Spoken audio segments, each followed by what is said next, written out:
สบายดีตอนนี้เรามาทำน้ำรอดเนาะอยู่เมืองไซโบทองเข่งขมวนเนาะตอนนี้เราฮอดปักถ้ำแล้ว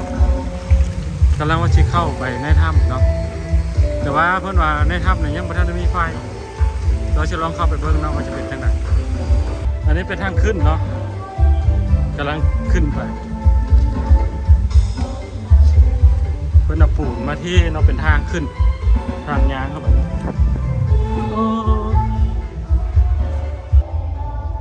ตอนนี้ค่อยกับเข้ามาฮอดในแล้วเนาะแต่ว่าเข้ามาก็เห็นดินเป็นงูนเป็นถ้ำเป็นอุโมงค์เลยนี่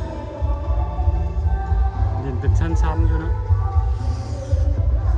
ไปทางไหนละบาทนี่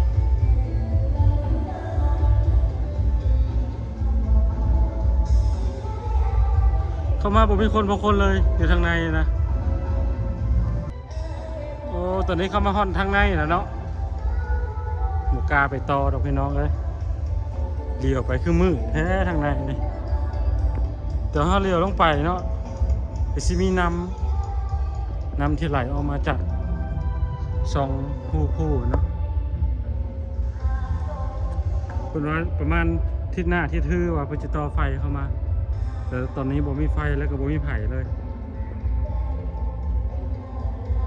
ตอนนี้เป็นบรรยากาศทางในเนาะทางในถ้ำ